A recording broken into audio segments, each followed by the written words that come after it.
UP से ही Nishad party के संजय निषाद ने किया है बड़ा दावा। वो बड़ा दावा क्या है ये देखिए। बीजेपी ने जो टारगेट किया उससे ज्यादा सीटें जीतेंगे, ये कह रहे हैं संजय निषाद। और हम सब ये जानते हैं कि निषाद पार्टी ने 2022 के विधानसभा चुनावों के लिए बीजेपी से गठबंधन किया है। और अब संजय निषाद क्या कह रहे हैं जरा सुनिए। देखिए, हम लोग पद प्रतिष्ठा के लिए काम नहीं कर रहे हैं। हम लोग अपने समाज के हक हिस्से इनके आरक्षण है, इनकी रोजी रोटी छीना गया है, ये देश को आज़ाद कराने वाली जातियाँ हैं। ये आज के दिन में 1 जून की रोटी के लिए तरस रहे हैं, आज के दिन में कपड़े नहीं, घर नहीं है। इनके हक हिस्से संविधान में जो लिखा है आरक्षण मझवार गाँव तुरैया खरवाड़ बिलदार खरकोली, उसकी लड़ाई के लिए अगर भारतीय जनता पार्टी कुछ करती है तो मैं उन्हें धन्यवाद देता हूँ। और निषाद पार्टी सहयोगी दल के रूप में भारतीय जनता पार्टी के बाद गठबंधन आएगी और भारतीय जनता पार्टी जितनी सीट लक्ष्य रखी है उससे ज़्यादा जिताकर निषाद पार्टी देने के लिए चाहिए, क्योंकि ये झुआ रोड पर पौआ का लेवल पिछली सरकारों ने लगा रखा था। अब निषाद पार्टी का लेवल लग गया और इन्हें मालूम हो गया कि निषाद पार्टी टोपी झंडे के साथ भारतीय जनता पार्टी है, वो हमें सीट दे रही है, हम उन्हें जीत देंगे।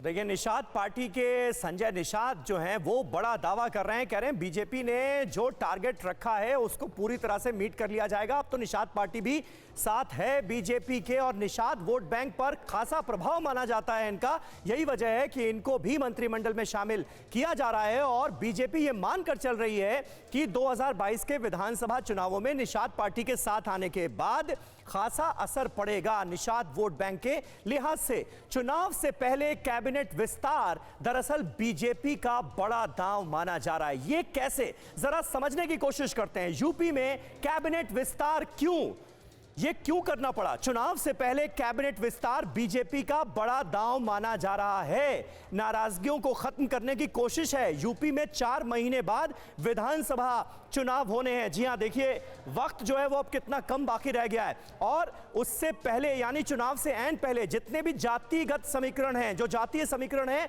उनको साधने की कोशिश की है योगी आदित्यनाथ ने। यह मानकर चला जा रहा है पिछड़ी और दलित जातियों को साथ लाने की कोशिश है। इस पर ध्यान दीजिए। पिछड़ी और दलित जातियां यानी समाजवादी पार्टी और बीएसपी पर उनके वोट बैंक की काट के तौर पर इस कदम को देखा जा रहा है। कैबिनेट में सभी वर्ग को खुश रखने पर जोर दिया गया है। ये देखिए, एसपी बीएसपी की रणनीति को बेअसर करने की कोशिश, जिसका जिक्र मैंने किया था, वो निश्चित तौर पर एक अहम मुद्दा है। समाजवादी पार्टी और बीएसपी में क्या योगी आदित्यनाथ के इस कदम के बाद, बीजेपी के इस दांव के बाद खलबली है? ये उमेश पाठक से जान लेते हैं। उमेश पाठक हमारे साथ कनेक्ट हो चुके हैं, लखनऊ से हमारे साथ लाइव मौजूद हैं। उमेश, जो बीजेपी विरोधी दल है, समाजवादी पार्टी और खास तौर पर बहुजन समाज पार्टी, उनमें कितनी खलबली है इस मंत्रिमंडल विस्तार को लेकर? जाहिर सी बात है, इस मंत्रिमंडल विस्तार के साथ ही खलबली मची हुई है विरोधी पार्टियों में। मैं आपको बताना चाहूँगा, उत्तर प्रदेश की अगर बात की जाए तो 60 मंत्रियों की तादाद यहाँ पर हो सकती है, जबकि 53 मंत्री हैं। ऐसे में 7 मंत्रियों की जगह खाली थी और जातीय संतुलन, क्षेत्रीय समीकरण, सबका ध्यान रखते हुए ये मंत्रिमंडल विस्तार किया जा रहा है। मैं आपको ये भी बताना चाहूँगा कि अगर इस मंत्रिमंडल विस्तार की बात करें तो बीजेपी के जो सूत्र हैं उनके हिसाब से 1 ब्राह्मण, 3 पिछड़े, 2 अति पिछड़े, इसके अलावा जनजात बिरादरी का भी ख्याल रखा गया है।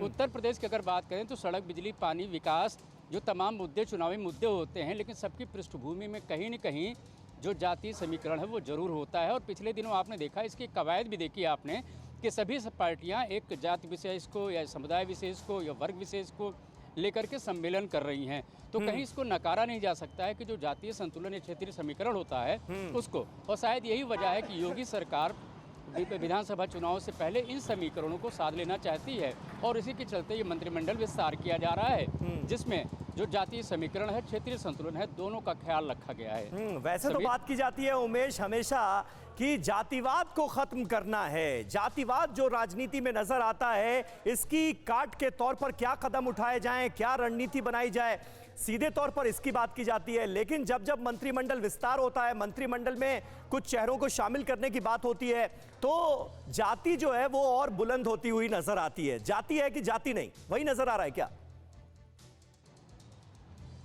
जी बिल्कुल, मैं आपको बताना चाहूँगा, इसको लेकर के कोर्ट ने भी अपना साफ रुख किया था। किसी जात विशेष को लेकर के कोई सम्मेलन नहीं हो सकता है, उसकी भी काट निकाली गई। और मैं आपको बताना चाहूँगा, ये तीसरा और आखिरी मंत्रिमंडल विस्तार है योगी सरकार का, और पिछले मंत्रिमंडल विस्तार में भी हमने देखा था किस तरीके से पावर बैलेंस के साथ साथ जो क्षेत्रीय संतुलन है, जातीय समीकरण है, उसका ख्याल रखा गया था और बहुत दिनों से बहुप्रतीक्षित था।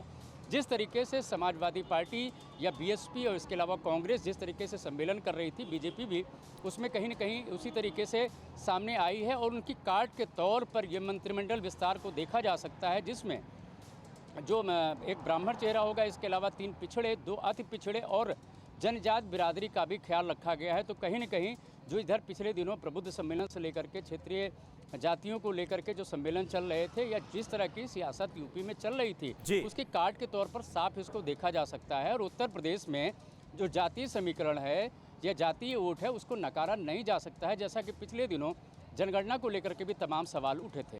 अड़ी सोमवार से शुक्रवार शाम 6 बजे सिर्फ TV9 भारतवर्ष पर।